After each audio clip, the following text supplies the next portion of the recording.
Vamos viajar na maionese. Com Hugo Van der Ding e Tiago Ribeiro. Olá, sejam bem-vindos a mais um Vamos Viajar a Maionese. Estamos prontos para mais uma semana com um episódio que pode muito bem mudar a vossa vida. Só vocês é que não sabem. Olá, Hugo! Olá, Tioki! Como é que estás? Vou mandar beijinhos no Belamia. Pois é, estou ótimo, e tu? Também estou ótimo. Estou com uma t-shirt com camelo. Pois é, o Hugo é como as crianças temos Mas que... tem uma marca muito especial. Cocó. Cocó Chamel. Um grande beijinho para Marrocos e força nessa luta, força nessas Isso. canetas. Viva os camelos! Nós temos um episódio, estes dois camelos têm sempre um episódio novo todas as semanas. Obrigado pelos vossos comentários, pelo vosso feedback. Toca-nos particularmente muito quando as vossas vidas e as vossas histórias de vida se entrecruzam com aquilo que estamos aqui a contar. Confirmo, toca especialmente ao Tiago. Sim. Fico, O não é tá tocado por factos portugueses, sobretudo. Who cares? Sim. Mas ficamos particularmente sensibilizados que estas histórias que temos vindo aqui a contar tenham eco nas vossas próprias memórias e Claro. cada episódio, sobretudo coisas mais recentes. Claro. Recebemos muitos das minas da Panasqueira, pessoas que os avós fizeram pequenas fortunas lá, que rapidamente perderam. Portanto, contrabandistas, jogo do bicho, alguma prostituição também nestes episódios, Madame Calado. Temos aqui, até, pronto, esqueçam. Portanto, toda uma relação e uma unidade familiar. E muito, até emocionante aqui é há muito, umas muito semanas, quando mesmo. falámos das cheias de 1967, Verdade. tantos relatos de pessoas que os avós ou os pais se lembravam desta. Bem, como não é? E isso quem é o viveu estes primado tempos. de quem ama a história, no fundo. É perceber que dentro daquilo que está a ser contado, dentro desta pequena história que está a ser contada, Não são fantoches, cabem pessoas, cabem mesmo cabem muitas vidas lá dentro. Claro. Sim. E algumas delas que estão cá entre nós hoje, portanto, fazem parte destes episódios também da vossa vida. Obrigado sempre por subscreverem, por comentarem o Vamos Viajar na Maionese. Hoje vai ser difícil este episódio, digo eu, não sei, alguém comentar e arranjar um ponto Olha, de não sei. familiaridade. Talvez, sim, é verdade. Sério? Porque eu vou-te começar por uma pergunta. Tu achas que eu hoje estou vestido à mitra? Não, Achas que eu tenho ar de mitra? depende da hora. Achas que a Matilde tem ar de mitra? Tem, oficialmente tem. Pois é curioso, porque vamos à boleia desta palavra fazer uma viagem bastante extraordinária de como é que uma palavra que foi o nome de um palácio barroco. É verdade, foi um palácio barroco. Depois a casa dos patriarcas, os cardeais patriarcas de Lisboa, se tornou mais ou menos há 100 anos sinónimo de exclusão social e hoje continua 100 anos depois a ser uma marca de classismo. É verdade, nós hoje vamos à mitra e vamos saber exatamente o que foi a mitra, de que nasce esta palavra que nós dizemos. Mitrologia. Os mitras. É verdade, é muito incrível. Uau! É verdade. E se calhar vamos passar até a pensar duas vezes até chamar mitra, é uma palavra com uma carga. Sim, um sentido pejorativo muito. É verdade, sim. Eu vou dizer sempre associada a um certo classismo, a uma certa exclusão social. Ficaste logo triste teres dito que eu parecia um mitra. Sim, mas hoje trouxeste a pior t-shirt. Exatamente. Foi de propósito. É verdade. Vamos falar disto, do que era a mitra. Não era bem uma prisão, mas também era uma prisão, é verdade. E durante muitas décadas, sobretudo em Lisboa, mas eu penso que esta expressão mitra até depois Vulgarizou-se pelo país todo. Sim. Usa-se lá nas tuas ilhas Sim, também. sim, claro. Muito, muito interessante isso. Porque de facto foi um símbolo. E entrar, dizias só, vais parar à mitra, vais para a mitra, era uma coisa quase de pânico, mesmo, décadas. Porque entrar ali dentro era, em boa verdade, quase desaparecer do mapa. Tem uma história muito antiga. É verdade, aquele edifício é um edifício que fica no Poço do Bispo, em Lisboa. Uma zona hoje foi uma zona industrial com várias fábricas e aquele palácio barroco ali sobrevive, mas com fábricas ao lado. Era uma fábrica de cortiça até, onde vai nascer em 1933 esta instituição chamada o Depósito de Lisboa.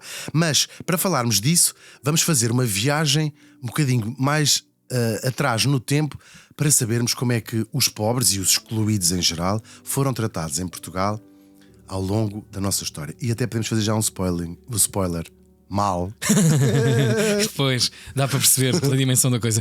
Incrível, vamos fazer uma pequena pausa para as palavras do nosso patrocinador e hoje isto vai tocar a todos. Mitrologia neste programa. Tá legal. E agora, umas palavras do nosso patrocinador. Tiago, tu deixaste dar água às plantas? Sim, olha, estou a poupar para continuar a jogar. Poupar na água? Ai sim, mas elas aguentam. Os jogos da Bacana Play são de facto muito divertidos. Opá, são mesmo divertidos. Mas não se esqueçam que devem usá-los apenas como divertimento. Por isso, joguem com responsabilidade. Bacana Play, dá um play na vida. Foram as palavras do nosso patrocinador.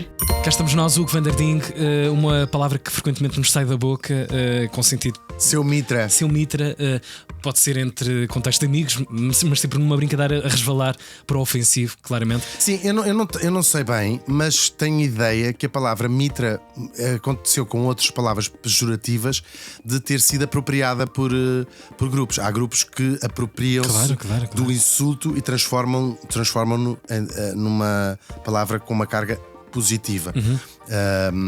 Sei lá, por exemplo, nós temos o caso americano, esta palavra até é proibida na América. O caso de nigger, que era usado de uma forma racista pelos brancos e que foi apropriada pela comunidade negra e hoje é uma forma de tratamento Entre pares. Entre pares, sim, como acontece em Portugal, por exemplo, com a palavra bicha, que era usada como forma de insulto e que é apropriada pela própria comunidade. Que se trata, bem, não toda a gente, mas que é usada como uma forma de term of endearment, dizem os ingleses. Uau. Que, por exemplo, a palavra bêbado, que era usada para descrever os ingleses, ou a Matilde Calado, foi rapidamente. Não se pode. Não. Matilde é professora. Os ingleses.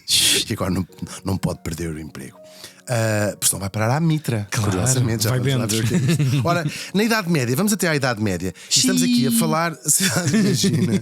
Estamos aqui a falar de como é que os pobres, ou seja, os excluídos do progresso, seja ele qual for, não é?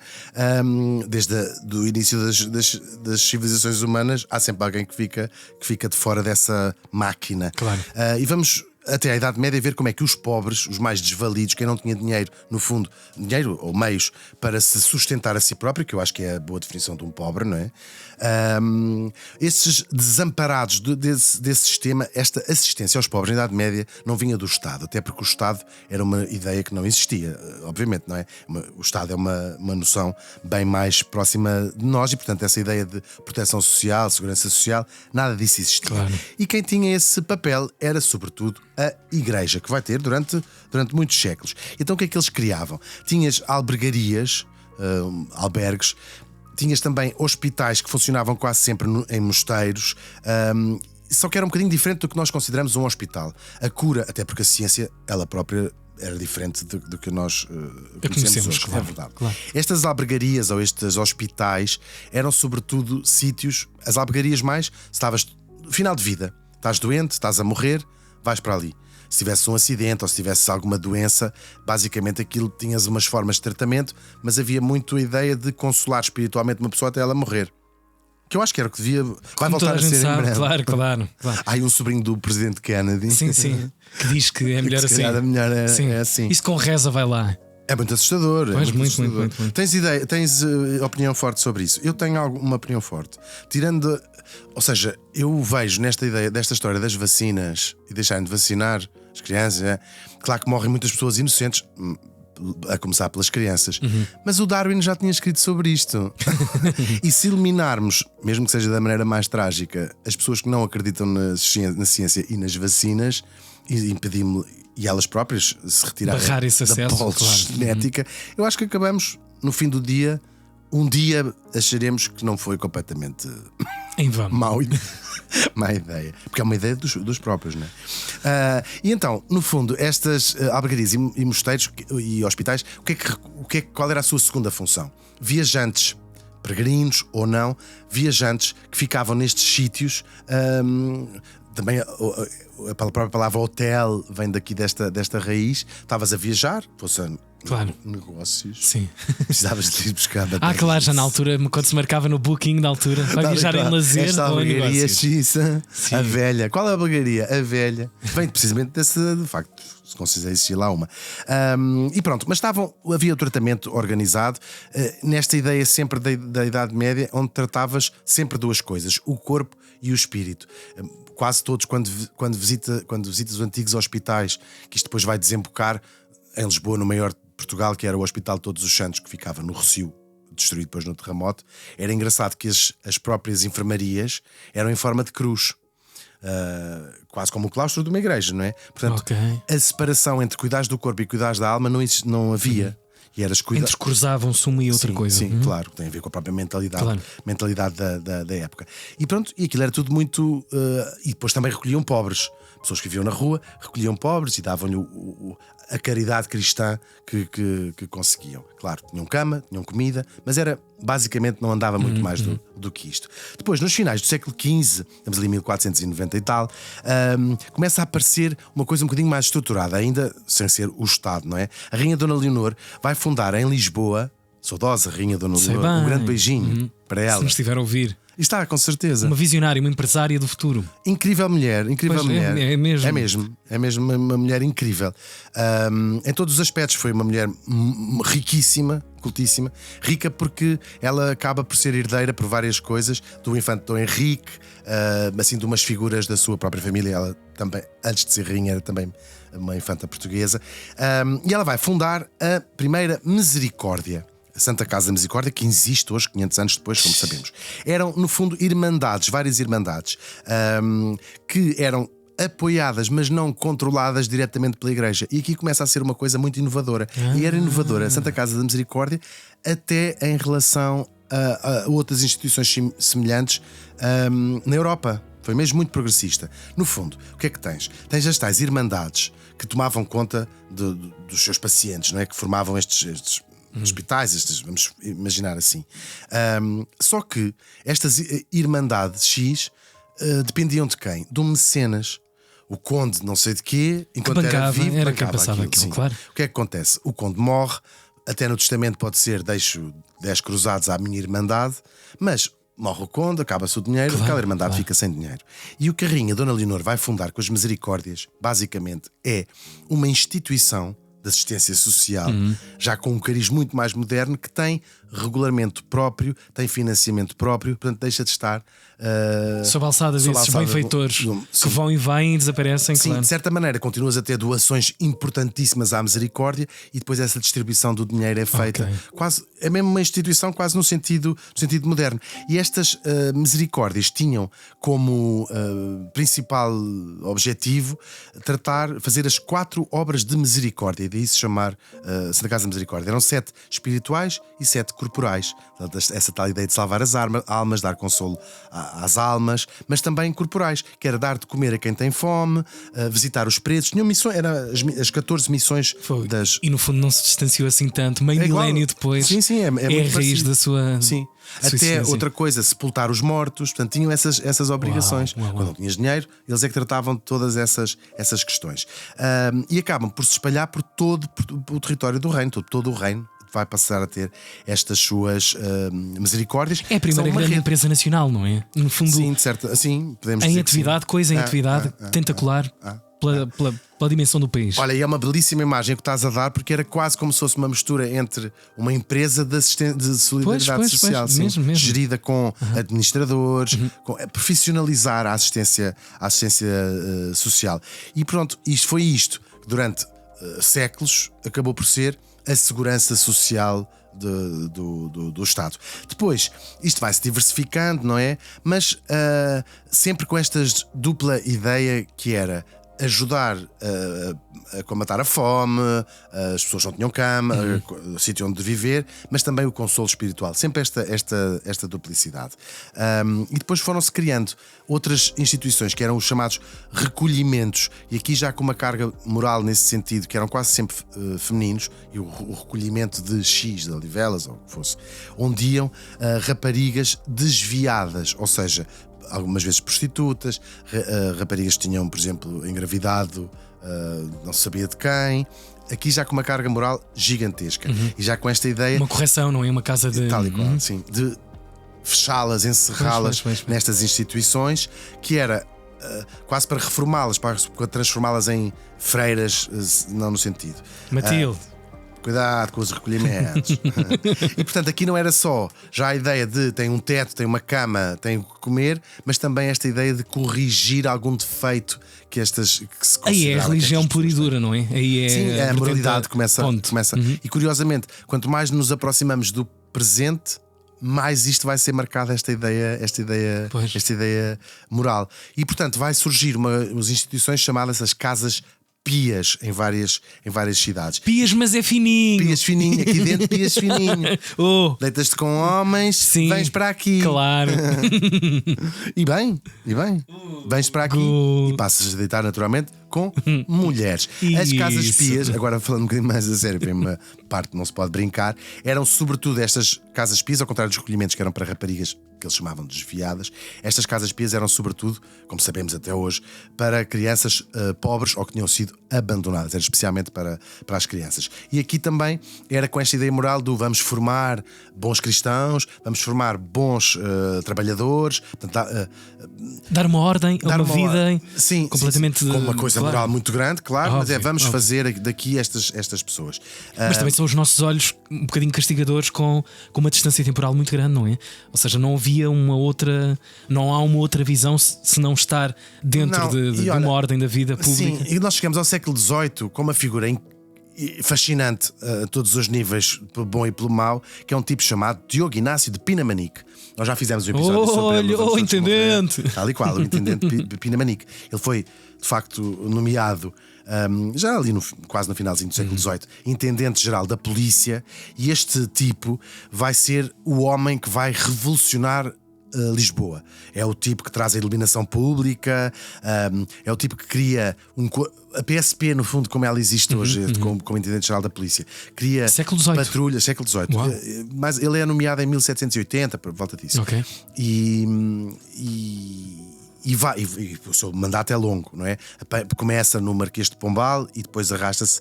É das poucas pessoas próximas do Marquês de Pombal que não vai cair junto com o Marquês. Ou seja, quando a Dona Maria I sobe ao trono, a primeira coisa que ela faz é livrar-se do Pombal, mesmo Toda aquela prendê-lo corja, mesmo. toda aquela. Sim, afastar a maior parte das pessoas. Mas ele sobrevive, ele perpassa esses Ele dois. sim, ele sim consegue sobreviver porque o tipo de facto consegue mudar o rosto da cidade.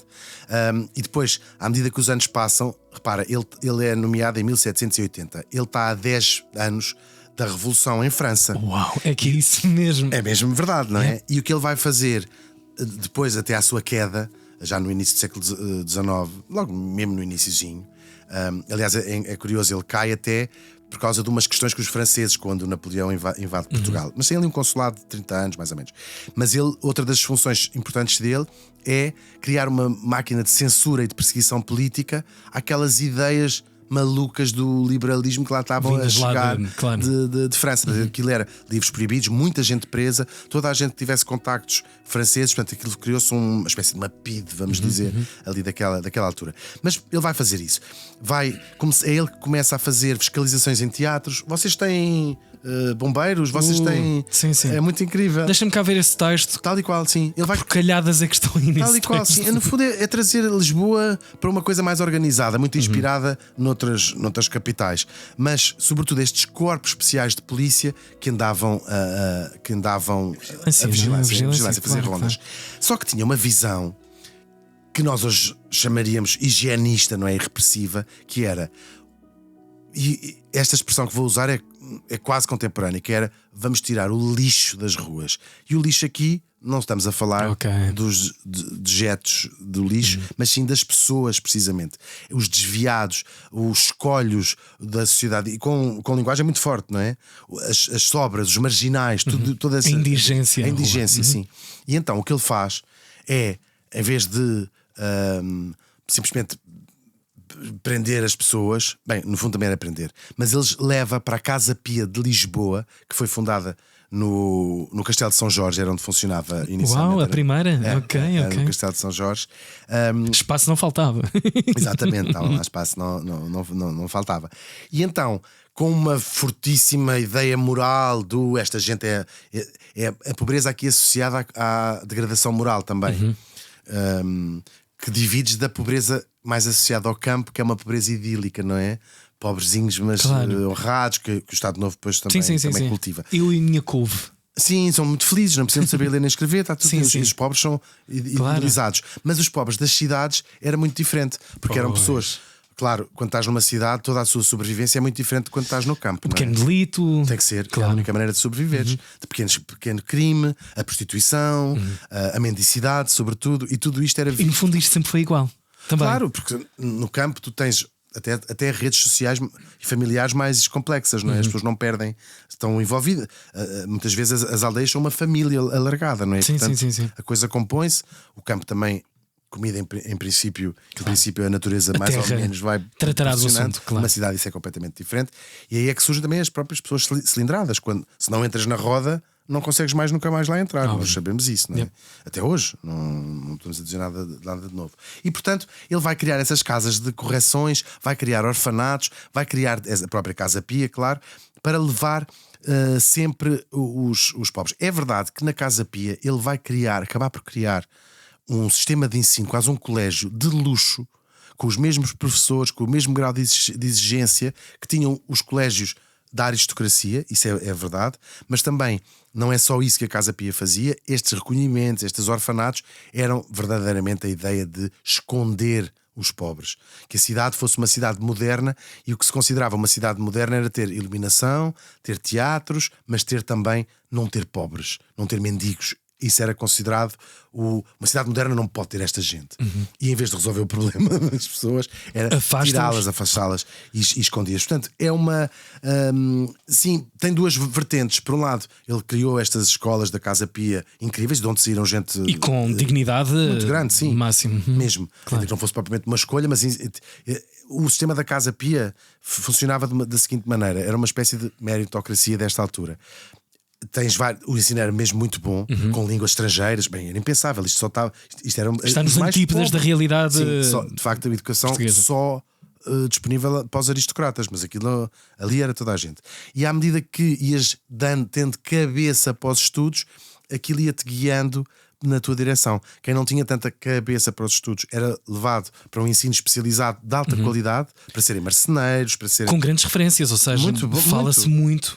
Muito incrível. Ou seja, há aqui um plus aqui no meio disto tudo. Parece-me que a minha geração nasce com um caso gigantesco, de um grande problema associado a essa marca. Ficou manchada, esquecendo esse caso, tirando daqui da mesa esse caso que nos tocou a todos, obviamente, há realmente referências de pessoas que eram profissionalizadas e que tinham altos cargos, mas eram mesmo muito especializados, com uma marca muito comum entre eles, a Casa Pia, como uma grande formadora. Sim. Conhecemos essas pessoas hoje em dia, muito, são até pessoas gente... mais velhas hoje. E gestores de empresas. Exatamente, tudo mais. mesmo. Até porque se a tua cabeça fosse dando para os estudos, e isto aconteceu até, penso, não sei se ainda acontece, mas o ensino ia seguindo para a via académica do ensino. E quando chegavas ao fim, a Casa Pia pagava estudos de medicina, de o que fosse, muitas vezes em alguns períodos históricos em universidades estrangeiras, e as podias estudar para a Sorbonne, por exemplo.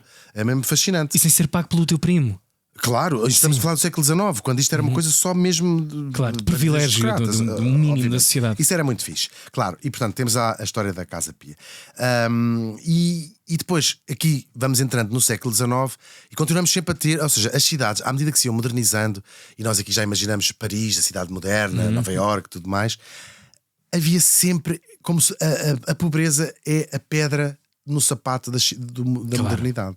Porque culmina nas ruas, abres a porta. Eu acho que é o exemplo perfeito de como aquilo que estás a tentar fazer para toda uma sociedade tem aquela falha. É quase a sobra, não é? Por isso é que chamamos também até marginais, não é? O que fica nas margens. E o Nova Iorque, por exemplo, até nos anos 80 passou por este processo com o Rudy Giuliani. Foi... Os nova-iorquinos adoram porque o que ele fez foi exatamente isso: pegar nos pobres e limpá-los das ruas de Nova Iorque. Até porque grande parte das zonas glamorizadas hoje em dia, que as conhecemos de cor e salteado, eram sítios proibitivos de entrada, que estavam completamente... Eram lugares de marginalidade oficializada em todo o lugar. Sim. É uma comunidade de marginais. Sim, tens muitas coisas. É muito engraçado pensar na pobreza desta seguinte maneira. Tens... aqui já no século XIX, e vai acontecer também no século XX, onde já vamos rapidamente, espero, nunca sei. Mas tens aqui já a começar a Revolução Industrial, abrir muitas fábricas, a criar-se polos industriais importantes em Lisboa, seja num lado e noutro da cidade, que foi crescendo, quer para o lado de Chabregas, quer para o lado de Alcântara, começaram a aparecer os grandes bairros operários, sim. E não só, também mais para outros lados. Aparece alguma coisa em Benfica, aparece alguma coisa no coração de Campo de Ourique, vai crescendo assim estas realidades. A ajuda, bem, nós sabemos onde ainda estão lá o remanescente, os chiqués e Hoje para nenhum de nós, claro, novamente. Claro, mas era assim. Alcântara ainda manteve muitas das suas coisas, tipo a X-Factor, tudo isso. Nós conseguimos ver, claro. ver essa ideia. Só que depois vinham chusmas de gente do campo para a cidade à procura de trabalho. Uns conseguiam, outros não. E sobretudo as condições de vida muito pobres mesmo, porque de repente chega tanta gente à cidade. Olha, o que nós falámos no episódio das cheias é um bocadinho a mesma coisa desde o século XIX. Chega muita gente, a cidade não está preparada, as pessoas fazem construções que não são boas.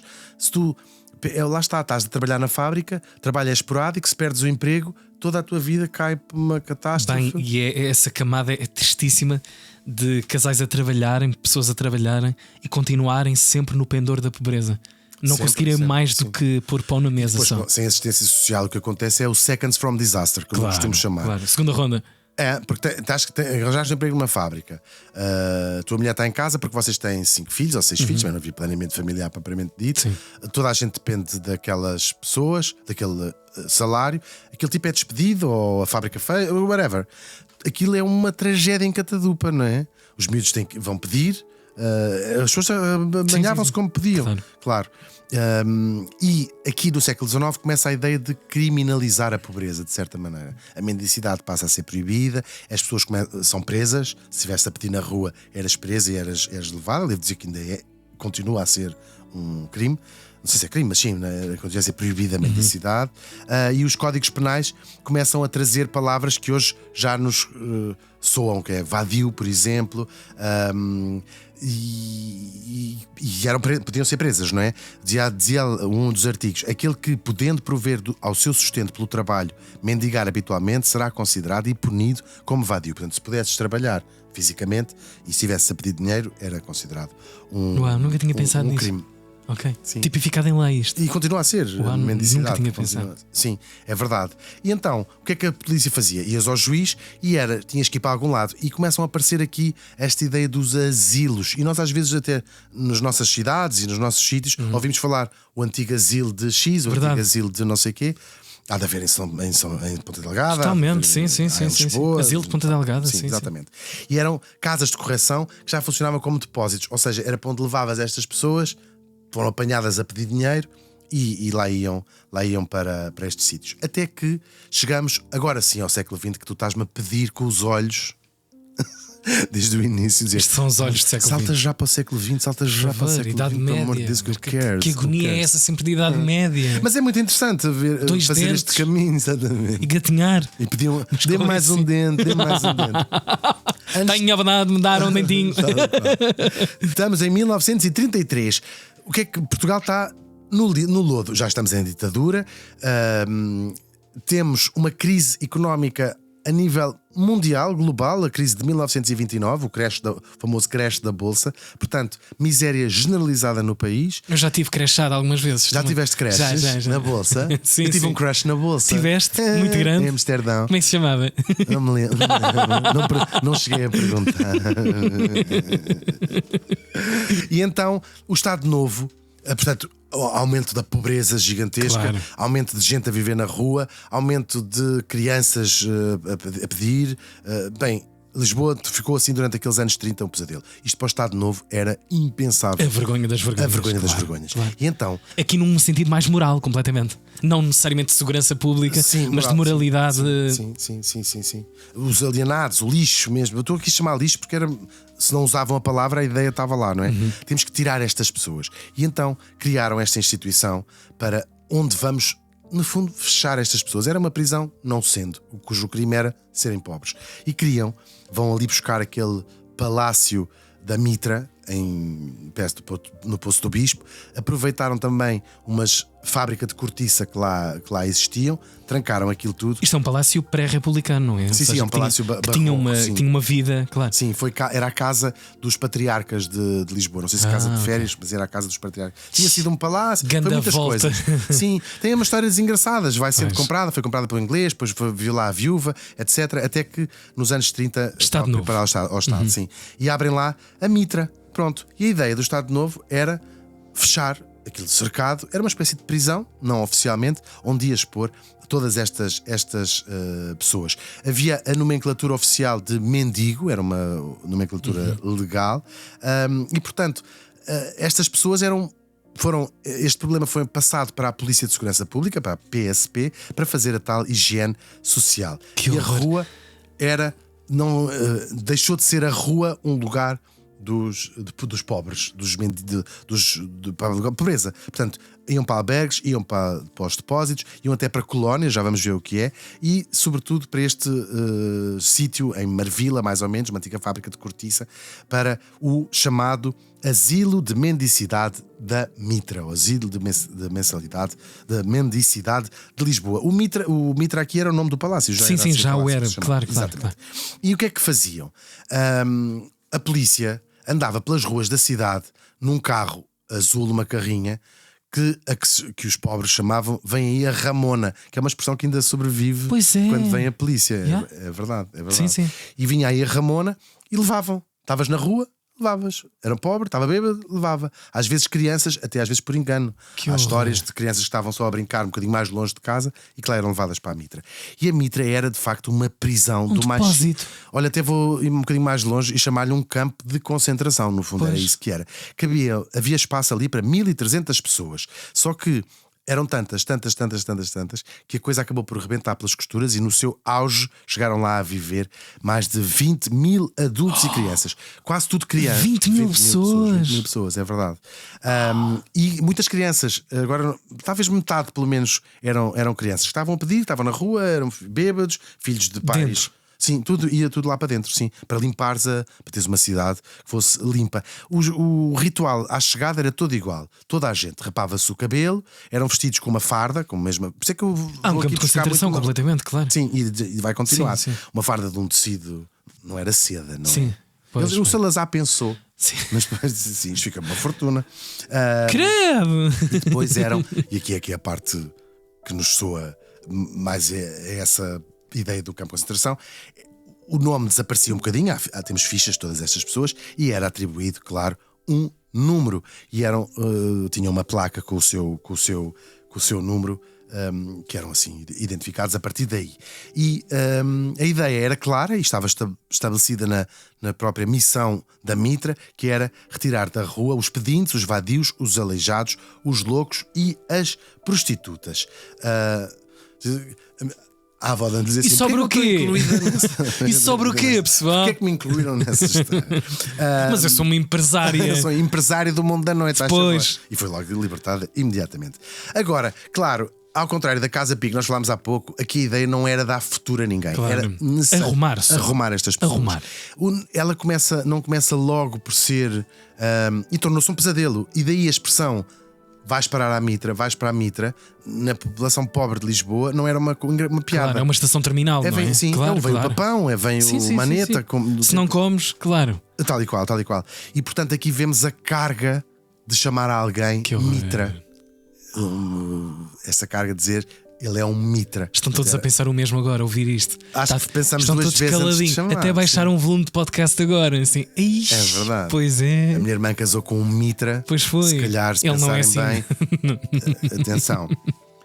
Mas também cuidadinho com isso. Mas também, quando forem lá à casa, tentem não levar as coisas melhores. Claro. Nas orelhas, sim. Em termos de joias. Já sabem que depois ficam pedi-las também. Sim, exatamente. E assim que atravessavas os portões da Mitra, as regras eram muito rígidas. Tinhas aquilo, as pessoas eram postas, enfim, no fundo era um campo de concentração. Em boa verdade, era mesmo isso que era.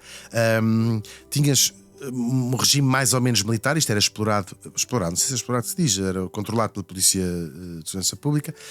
lavado, ias para a despiolhagem quando chegavas, e depois tinhas as tuas refeições tudo muito pobre, a sobrelotação. Certamente algum tipo de trabalho também envolvido, claro. Tal e qual. Tiago, era isso que íamos falar disso. Clássico. Para além de ter vigilância constante, portanto, os guardas andavam. Era um campo de concentração, não há muito, Claro, não há muito, claro. muitas coisas. E temos isto nos relatórios. Tudo o que fosse tentativas de fuga, não é que não houvessem, claro que claro que havia. Em tantos milhares de pessoas. Claro, mas eram punidas severamente.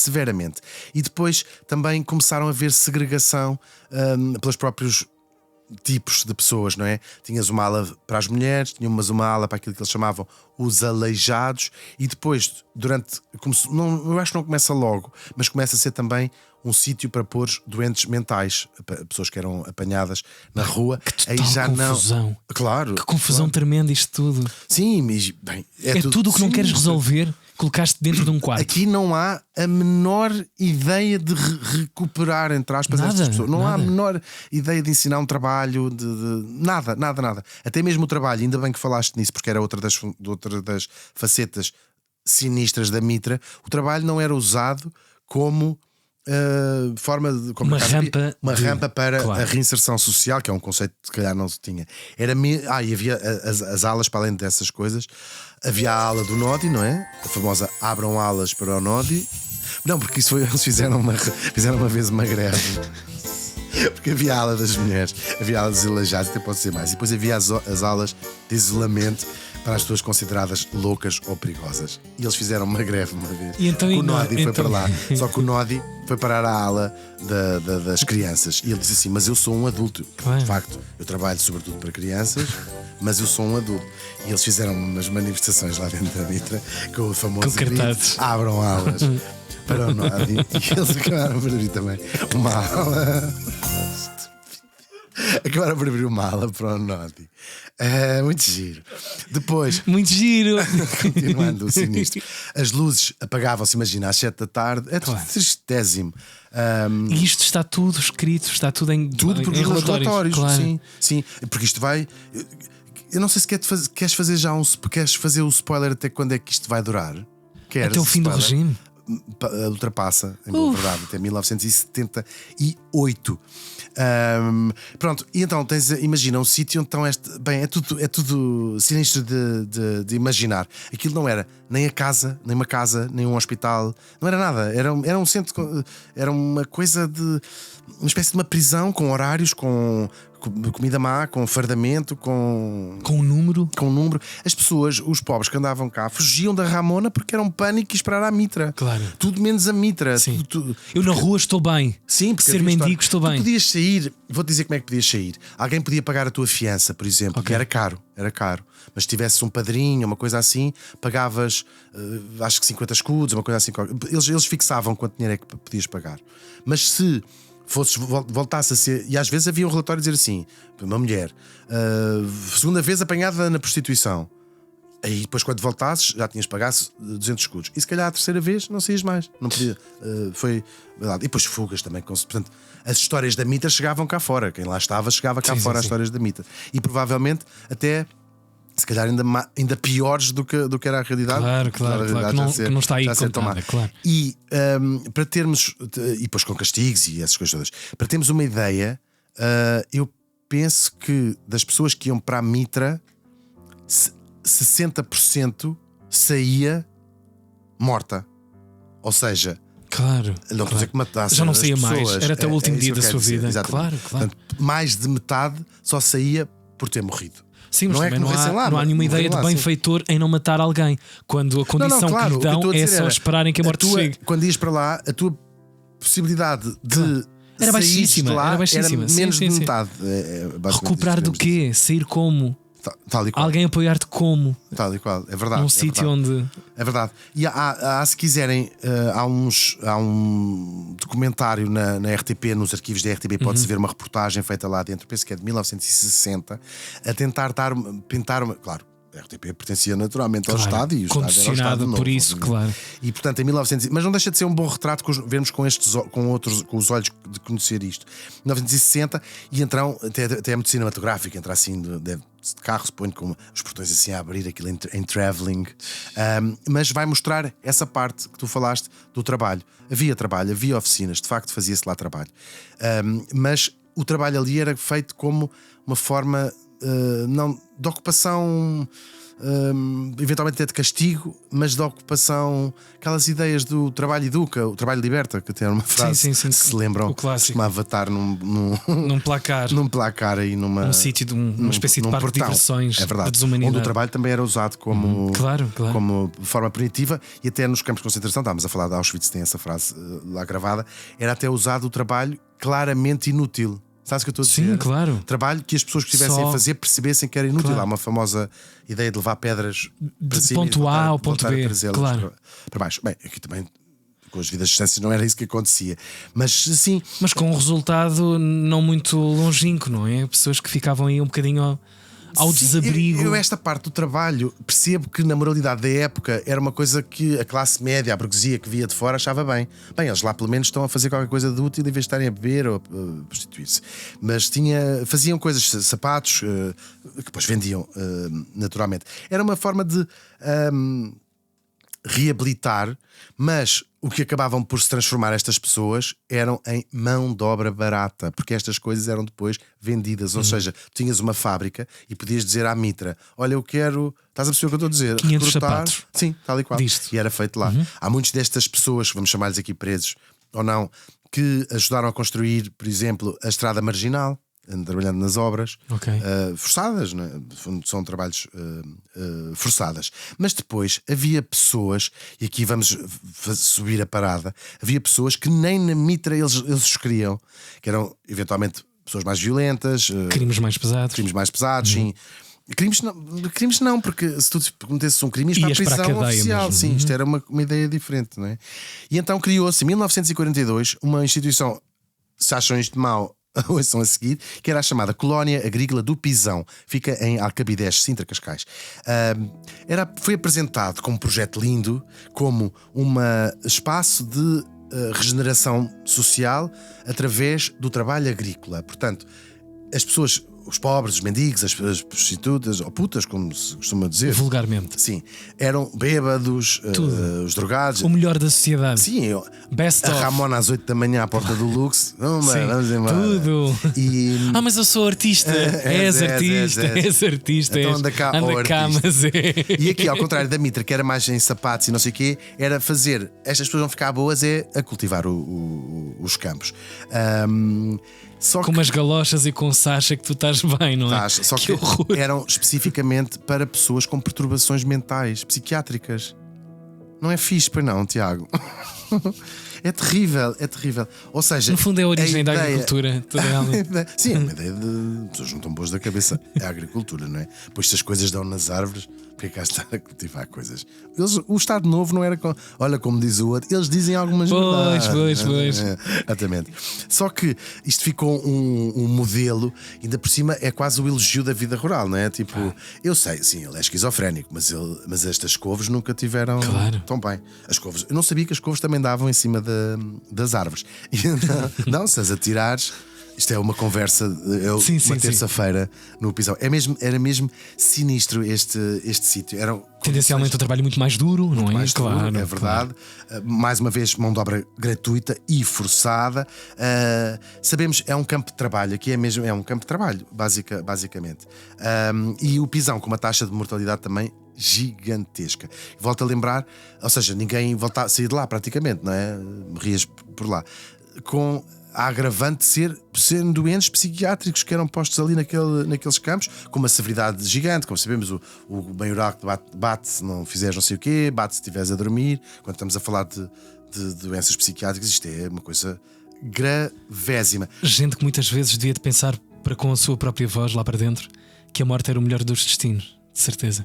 Frequentemente. Sim, algumas e dessas tinhas pessoas. isolamento. Aquilo depois foi, ao longo dos anos 50, também foi sendo cada vez mais sinistro nesse sentido. Alas para isolamento, de doentes psiquiátricos. Tem uma capela lá dentro, construída pedra a pedra pelos seus próprios doentes como castigo. Não sei o que é que Nossa Senhora acha disso, mas sei lá.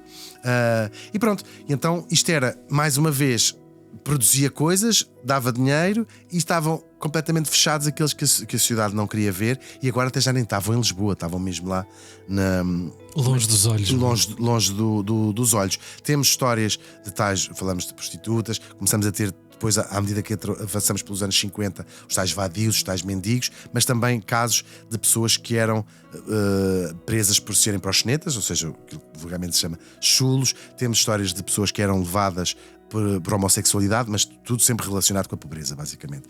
E os tais doentes mentais, os tais indesejáveis da sociedade. No fundo, um campo de concentração.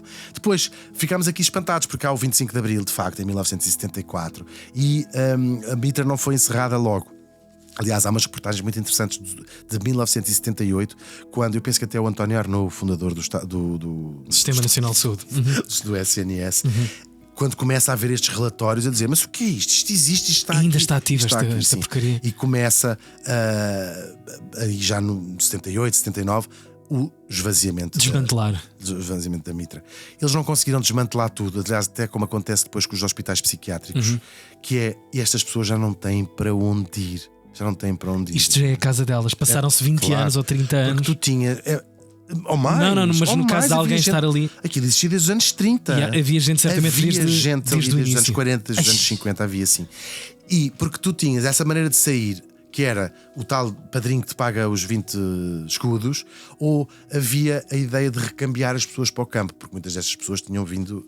Claro, e tinham lá famílias. Claro, se tivessem família e se a família se tomasse conta, mandavam-te embora. Eles, quando chamam aleijados, estamos aqui a falar de pessoas com variados graus de deficiência física, que geralmente se tinham de socorrer de mendicidade para viver. Portanto, pessoas que não andavam, pessoas que eram cegas, tudo isto era considerados os aleijados nesta altura.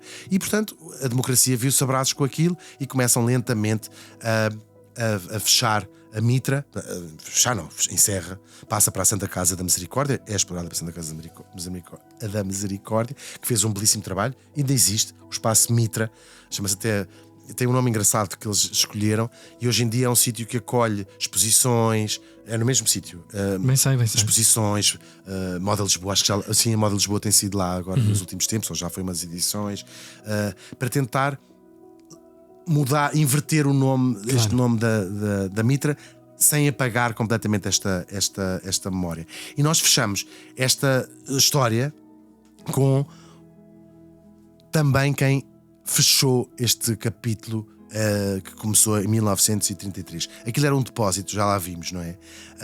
Mas a memória que nos chega são das muitos milhares de pessoas para quem a Mitra foi. Chamar aqui casa, se calhar, é um bocado abusivo. E um nome que ficará para sempre na história da Mitra é uma mulher chamada Catarina Maria, que uma alentejana que veio para Lisboa com uma grande deficiência física. Ela não andava e não tinha cadeira de rodas, porque era muito pobre, até se arrastava pelo chão. É apanhada, é presa, apanhada lá pela Ramona, e é levada em 1954 com 23 anos, e viveu o diagnóstico que vem lá escrito no relatório dela é pobre, aleijada e anormal. Lá raparam-lhe o cabelo, puseram-lhe a farda, como a toda a gente, puseram-lhe o seu número, se quiserem saber, 14.378, e ela entra, como eu disse, tinha 23 anos em 54, e nunca mais de lá saiu. Lá viveu as suas décadas todas. Há muitas fotografias dela na sua cadeira de rodas. Ela falava pouco, era um pouco oral. E lá viveu uma figura muito querida, lá a vida toda, e sobreviveu a tudo desde os anos 50, todas estas idas e vindas, viu muitos milhares de pessoas por lá passar, que ela foi verdadeiramente a sua casa. Até o que eles fizeram foi fecharam a Mitra e foram esperando que as pessoas fossem saindo para poder fechar definitivamente. E esta Catarina Maria foi a última. Ela morreu aos 94 anos, em fevereiro deste ano, 2025, e é a última pessoa a ter vivido na Mitra. E é ela que fecha verdadeiramente este ciclo, não só destes quase 100 anos da Mitra, mas também esta visão que vimos aqui que leva tantos séculos. de uma maneira diferente de encarar os mais pobres, os diferentes, aqueles que são indesejados. E acho que acabamos um bocadinho com uma pergunta para a gente refletir um bocado, que é: a mitra era um depósito que tentava invisibilizar, mas era um sítio muito visível. Ali está a mitra, não é? O seu portão, o seu número ao pescoço. E nós hoje ficamos a pensar, vamos para casa, onde é que são hoje os nossos depósitos invisíveis das pessoas que continuam a viver à margem daquilo que nós achamos que é a sociedade. Uau! O episódio da semana está guardado no sítio do costume, nos sítios do costume. Percebeste alguma coisa? Vagamente, sim. Hugo van der Ding, o vídeo da Matilde Calado, Mitra. o patrocínio da Então, Bacana ainda aparece Play, um Mitra? força de produção Vês? na produção, obviamente, muito autoexplicativo. Também a banda sonora de Noise Earth e a locução da Nia Tomé. Estamos feitos para a semana, estamos feitos ao vivo mesmo. Para a semana estamos de regresso. Tchau! Vamos viajar na maionese. Com Hugo van der Ding e Tiago Ribeiro.